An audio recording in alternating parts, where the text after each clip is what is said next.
Capítulo 325. Gigantes se esconderão. Fernando, que tinha algemas pesadas em seu pulso, mantinha um rosto calmo. Sentindo o toque frio do ferro das algemas, sabia que eram feitas de um material especial.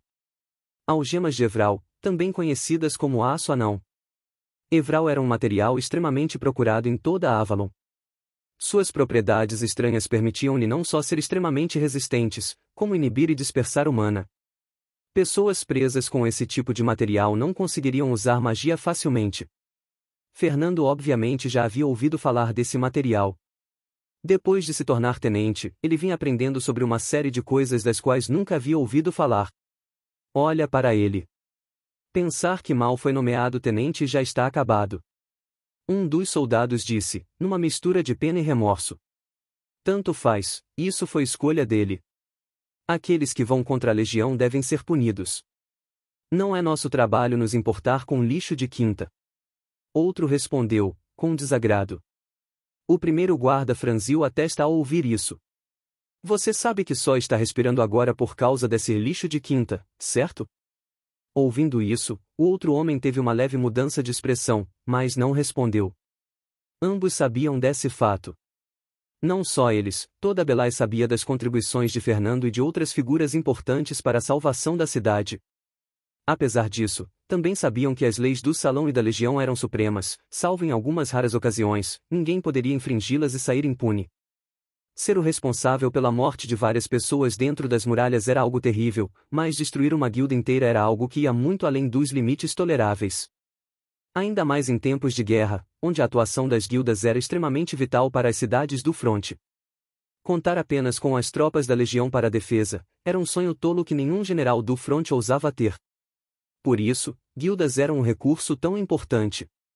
Usando as guildas que estavam em busca de reconhecimento e dinheiro, as cidades do fronte conseguiam reunir mão de obra capaz e qualificada. Algo que seria impossível apenas abrindo recrutamento.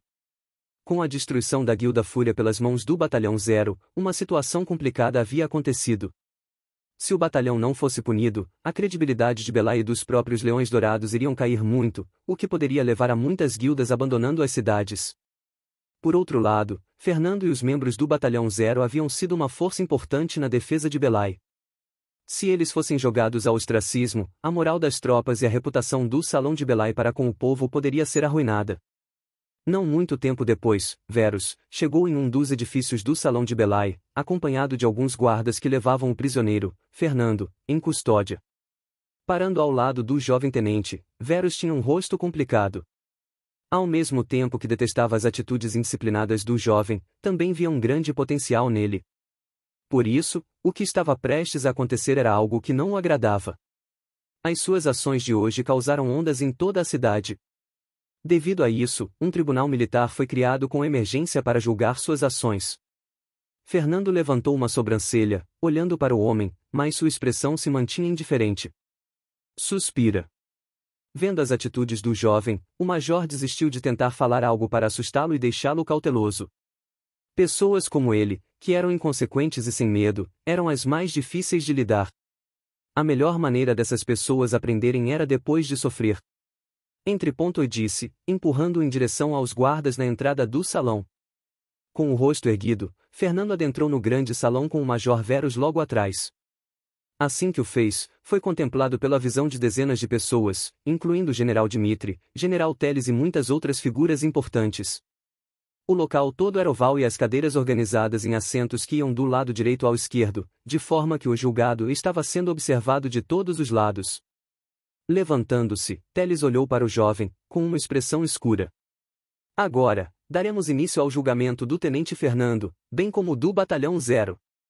Nos escombros da Guilda Fúria, as tropas do Batalhão Zero viram-se acuadas pelas tropas do Salão de Belay. Libertem os sobreviventes. A rixa que vocês tiveram está resolvida, vamos encerrar isso por aqui. Um capitão, responsável pelas tropas após a saída de Verus, disse. Noah tinha um rosto franzido. Não só Fernando havia sido preso, como as tropas de Belay estavam os ameaçando para liberar as tropas da Guilda Fúria. É melhor fazermos isso, tentar resistir só vai piorar tudo. E disse, depois de alguma contemplação. Gabriel e os outros membros, de alto escalão, ficaram em silêncio. O melhor era ceder ao salão e encerrar de uma vez por todas o conflito. Isso vai acabar assim? Não vamos fazer nada? Se libertarmos essas pessoas, quem garante que não virão atrás de nós em busca de vingança? Além disso, foram eles que buscaram problemas conosco, por que estamos sendo tratados como os errados aqui? Léo disse, cheio de raiva. Suas palavras assertivas fizeram com que todos ficassem incomodados. E quem disse que não vamos fazer nada? Argus disse, com um leve sorriso confiante. Todos olharam para o homem, que tinha um ar de confiança ao seu redor. Devido aos antecedentes de Argus, muitos dos membros centrais do Batalhão Zero, que sabiam do que houve, tinham alguma desconfiança em sua direção. No entanto, como Fernando dava-lhe tanta confiança, só restava a eles que aceitassem isso, mas as sementes de dúvidas nunca haviam sumido completamente. Apesar disso tudo, Fernando havia delegado o comando a Teodora com Argus como seu assistente. Esse fato, somado às estratégias do sujeito, fizeram alguns terem alguma expectativa. O que você propõe? Ronald disse, com um rosto calmo. Ao contrário do que todos esperavam, sua resposta não agradou. Vamos libertá-los.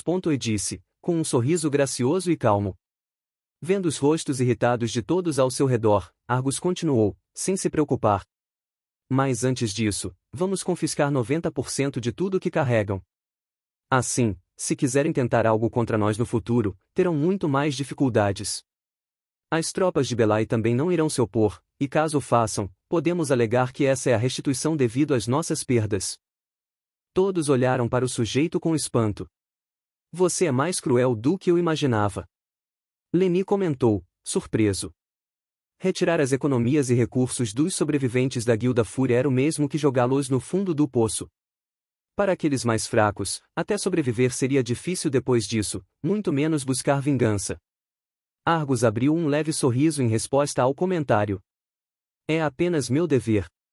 Desde que Fernando havia dado-lhe uma segunda chance recrutando-o, Argus havia tomado uma decisão, não mais ele viveria uma vida medíocre. Se eu vou servir alguém, então vou tornar essa pessoa grande, tão grande que os gigantes se esconderão sob sua sombra. Toda a Avalon saberá seu nome um dia.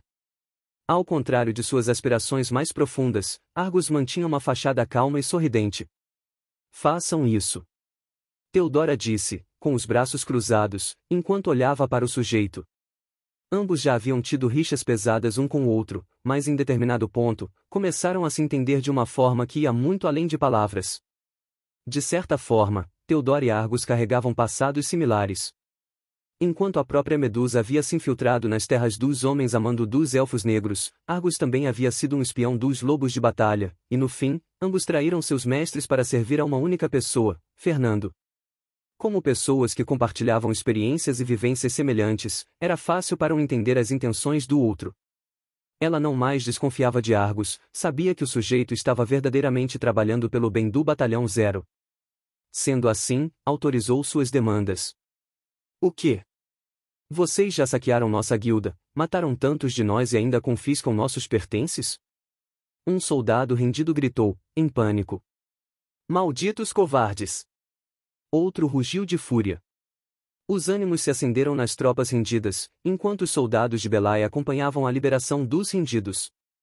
Aqueles que tiveram 90% de seus bens apreendidos tentaram recorrer às tropas de Belai, mas tudo o que receberam foi um tratamento frio.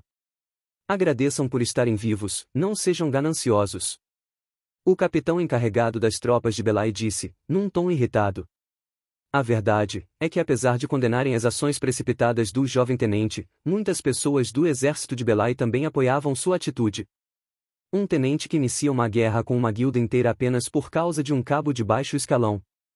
Para muitos, isso poderia ser considerado tolice, mas para aqueles no meio militar, isso era lealdade e irmandade, algo que era cada vez mais raro nesses tempos sombrios de guerra e matança. Com o fim da liberação das tropas rendidas, as tropas de Belai permitiram a passagem do Batalhão Zero de volta à sua residência de guilda. Apenas algumas horas após o fim dos acontecimentos, toda a cidade sabia sobre a disputa que houve entre o Batalhão Zero e a Guilda Fúria. Tanto a população, quanto os poderes locais externos, que estavam de passagem, acompanharam de perto qual seria a decisão do Salão de Belai. As guildas de informações, em especial, estavam em chamas, esperando para vender esse furor para as pessoas. Guildas de informações não só coletavam e vendiam informações aos grandes poderes, mas também à população em geral por meio de folhetos contendo os últimos grandes acontecimentos. Mesmo que o cidadão médio não pudesse pagar para saber das coisas secretas que ocorriam nos bastidores, folhetos de notícias com informações relevantes eram outra história, pois custavam apenas poucas moedas de cobre e eram um meio mais confiável de se informar do que boatos. Dentro do grande salão de Belai, o general Teles tinha um rosto sério e imponente, junto a Dmitri, que estava ao seu lado. Então, por decisão unânime do tribunal, Fernando Nóbrega e seu batalhão 0 são considerados culpados.